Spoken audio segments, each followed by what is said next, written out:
कांग्रेस के विधायकों के साथ मीटिंग हुई, ऑब्जर्वर्स ने उसके साथ मीटिंग करी, उन्होंने एक रिपोर्ट बनाकर कांग्रेस अध्यक्ष को दी। कांग्रेस का शीर्ष नेतृत्व जिसमें हमारे नेता राहुल गांधी जी भी शामिल थे, सीतारामैया जी से भी मिले, डीके शिव कुमार जी से भी मिले, और क्यों ना मिले। राजनीति में महत्वाकांक्षा होना गलत बात नहीं, और लोकतांत्रिक ढंग से चुनाव हुआ, लोकतांत्रिक ढंग से विधायकों की सर्वसम्मति से एक मुख्यमंत्री चुन लिया जाएगा, और वो मुख्यमंत्री जल्दी ही अनाउंस होगा, और वो हमारी 5 गारंटियों को अपनी पहली कैबिनेट मीटिंग में पूरा करेगा।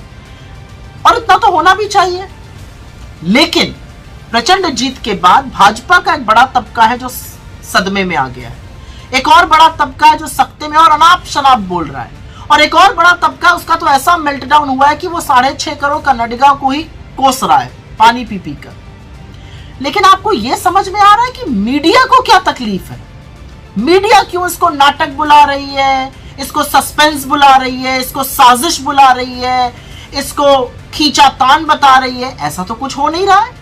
क्या मीडिया को याद नहीं है कि 18 दिन असम में लग गए थे, और 11 से ज्यादा दिन उत्तराखंड में लगे, और हफ्ते भर से ज्यादा उत्तर प्रदेश में लग गया, और 1 महीना लग गया था महाराष्ट्र की कैबिनेट घोषित होने में? मीडिया को सब याद है। तो मीडिया ऐसा क्यों कर रहा है? इसके पीछे एक बड़ा राज है, एक बड़ी कहानी है, और सुनिए आगे की कहानी। मीडिया ऐसा इसलिए कर रहा है क्योंकि वो बहुत बड़े सच पर पर्दा डालना चाहता है। वो मोदी जी की जो नाकामी है उसको छुपाना चाह रहा है, नहीं तो चर्चा उस पर शुरू हो जाएगी।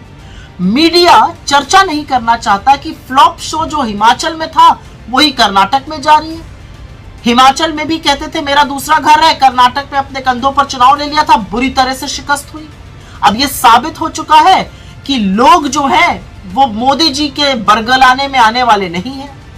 लोगों के अंदर गुस्सा है, जितना मोदी जी बोलते हैं उतना गुस्सा फूटता है और उतना उनके खिलाफ वोट पड़ रहा है। लोगों को समझ में आ गया है कि ये बस अपना दुखड़ा रोएंगे, अपनी बात करेंगे, नहीं तो नेहरू की बात कर देंगे, इधर उधर की बात करेंगे, ना बेरोजगारी की करेंगे, ना महंगाई की करेंगे, ना करप्शन की करेंगे, ना उनके जीवन की बात करेंगे। लोगों को समझ में आ गया जब बोलेंगे तो बड़े बड़े जुमले और झूठ ही बोलेंगे। तो लोग अब गुस्से में हैं, और उनका गुस्सा जो है वो वोट की तरह से फूट पड़ रहा है। और इसीलिए नड्डा जी, वैसे तो आपकी बात नहीं सुनी जाती ज्यादा भाजपा में, लेकिन आपके लिए बिना मांगे एक सलाह दे रही है, समय रहते बचा लीजिए चीजों को भाजपा में, क्योंकि अब मोदी जी आपके जादुई छड़ी नहीं रहे, अब वो पनौती बनते जा रहे हैं। क्योंकि लोगों को 9 साल बाद समझ में आ गया कि ना कि कितने बदहाल थे ये 9 साल, और कितना झूठ बिना पलक झपकाए मोदी जी ने बोला। तो वो जहां जाकर जितना भाषण देते हैं उतना आपके खिलाफ वोट पड़ रहा है। तो बचा लीजिए, नहीं तो बड़ी बुरी शिकस्त होने वाली है आपकी। और आपकी तरह से हम ये नहीं चाहते कि आप निस्तो नाबूद हो जाइए। हम चाहते हैं कि एक विपक्ष रहे। आप जरूर सिमट जाएंगे, लेकिन एक विपक्ष होना चाहिए इस देश में। इसलिए अपनी डूबती हुई नैया को जरूर बचा लीजिए, और मोदी जी को इतना आगे करना छोड़ दीजिए। मोदी जी को थोड़ा सा बैकग्राउंड में करिए। अब ये जादू की छड़ी पनौती बन चुकी है आपकी। और मीडिया के अपने बंधुओं को तो मैं बस ये कहना चाहूंगी कि थोड़ी सी बहस बेरोजगारी पर, महंगाई पर, अडानी पर, चीन पर हिम्मत दिखाइए और करिए, क्योंकि लोगों के लिए ये मुद्दे हैं।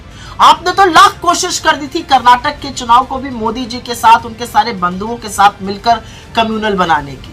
किसी को याद नहीं है क्या कि 6 से 8 महीने पहले आप सिर्फ हिजाब की, हलाल की, इसकी उसकी बातें करते थे, लेकिन लोग क्या कह रहे हैं? महंगाई की, बेरोजगारी की, भ्रष्टाचार की बात करिए।